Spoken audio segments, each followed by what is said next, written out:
and it's round table time.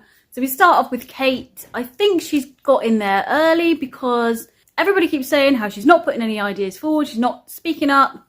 So she thinks by getting in there quick, nobody can come back on her and say, well, you're not putting anything forward. David's brought up about Nick switching up the teams at the chess mission. And Joe, rightly so, steps in and says, actually, it wasn't Nick, it was me that suggested we switch up the teams. I wasn't happy with the teams.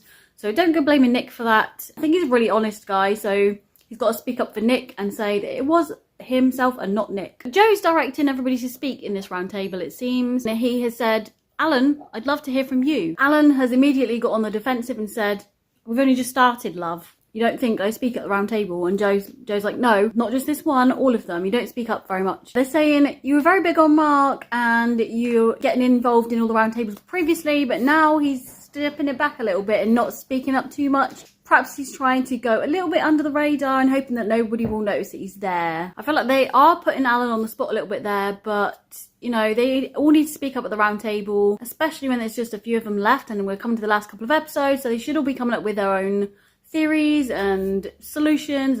So Joe is just trying to, you know, make sense of things, I guess. And he said, like, you know, if you don't want to speak, don't speak. But I'm just saying we haven't heard much from you.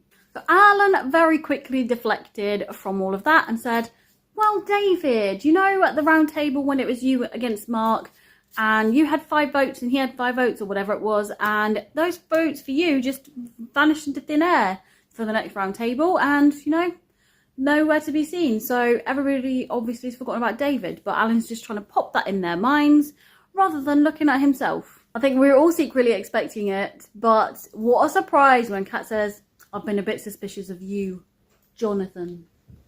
So yeah, she's brought up his name. Alan's shocked reaction by Kat bringing up his name, thinking, oh, who am I going to go for then? And then when Jonathan starts talking, trying to address what Kat said, it cuts to Alan and he's trying his hardest not to laugh again, not to burst out laughing. This could be the moment that Jonathan goes and they finally catch a traitor. And then they all stop popping up going, oh, and while we're on the theory of Jonathan, oh, and by the way, Jonathan this and Jonathan that. So they all voted Jonathan, apart from David, who voted for Nick. Jonathan obviously couldn't vote for himself, so he voted for David. Otherwise, maybe he would have voted for himself. Who knows?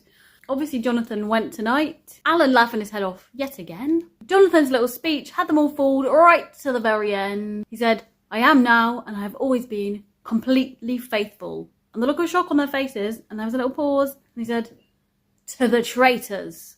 And there was, oh, the cheers of the crowd. They've finally got a traitor.